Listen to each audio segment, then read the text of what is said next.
Hi, my name's Ed Sipler, and I work for the Southeastern Health and Social Care Trust.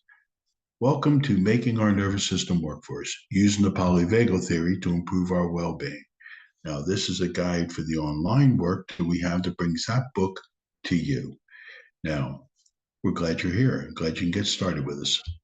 Now, have you ever heard the phrase, my nerves are away? Well, what does that actually mean? Does your reaction mismatch what you want or what you need? Now, there are a lot of theories about improving well-being, and there's Paul Gilbert's circles of emotional regulation. Community resilience training talks about the resilience zone, and now I'm coming up with another theory, the polyvagal theory. They're all saying similar things. How we improve that self-regulation. Now, the nervous system, it's complex. It has trouble regulating itself at times, and emotions and behaviors can go unchecked. And when it does, that can get us in a bit of bother and get us in situations that we find difficult. Now, self regulation, it's the ability to monitor your behavior, your thinking, your feelings, emotions, and your energy states, where you're too high or too low, and in ways that are acceptable and produce positive results, get you what you want. That's self regulation. It's really important. So, I've been focusing on helping people get support at a much earlier stage. Now, we've had several online interventions. There's Building Your Children's Developing Brain, helping parents deal with their kids' biggest feelings, self compassion, because the evidence around that is compelling of how it improves well being. And Bend Don't Break, a low intensity CBT based self help material.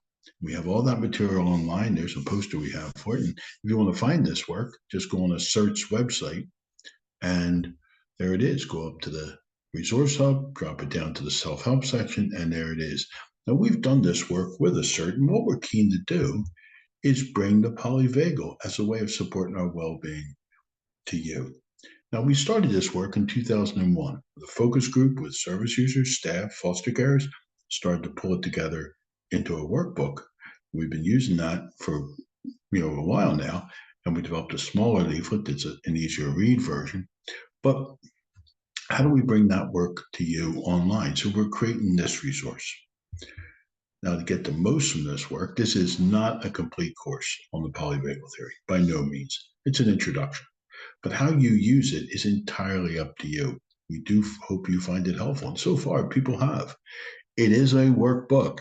It's going to take some effort on your part to get the most out of it. As you're going through this, don't let unfamiliar words or things you don't understand throw you. Read it over a few times. Talk about what you're learning. Ask questions. Look stuff up. But go slowly through the exercises in this work and monitor, your responses and what it does for you. Stop. If you feel it's causing any distress or making things a bit worse for you, stop. That's a good signal to talk to a professional. But the important thing to say, it is not a quick fix. There isn't one for stress. It'll take effort and repetition on your part to build these positive habits. Now, we think this work is useful for everyone. Now, it's also useful for people who have a lot of high stress in their lives, have gone through and have experienced trauma. And I want to be careful with that word. Trauma means a wound, and that could be those things that do happen to people, accidents, violence, but it could also be just the way you the way you see yourself, those developmental traumas.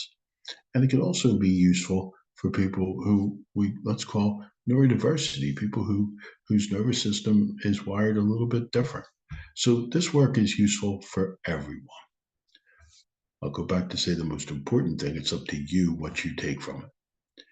So some added thoughts to make use of this work. First, whenever you're applying anything to improve that emotional regulation, it has to be an active choice. And that can be challenging when emotions are high.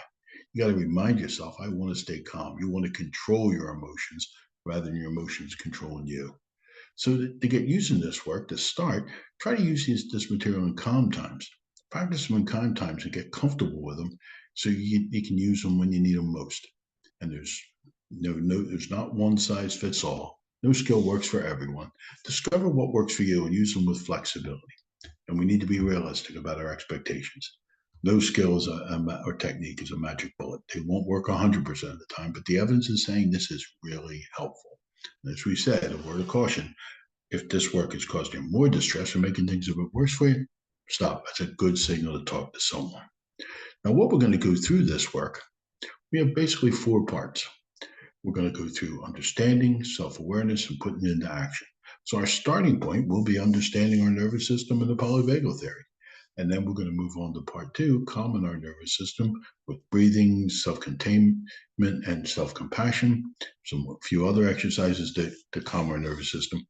And then some techniques using through a polyvagal lens, befriending our nervous system. Just get to know it better. Attending to the states our nervous system is in, be able to have a daily tracker so we can follow, well, where does my nervous system go through a course of a day, or pie charts then can help us, have a look at it over the course of a week. And the last part of the third section are, making sure we have our anchors, those things that help us feel safe and connected. And the fourth part, we're going to finish with then owning and guiding our nervous system. Now we have 6 techniques. There's more in using the polyvagal theory, but these are 6 we choose. And we put these on 10 more clips that we'll follow, purposely trying to keep them short, because so you can get the most out of it. And we also have a skills pack that takes the exercises from the main book that you see on the screen there. The skills pack pulls out the exercises so you can work on them a little bit separately, give you a little more space to work on it. We really hope you do find this helpful. Thanks for getting started. Let's move on to part 2 of understanding our nervous system. Thanks very much.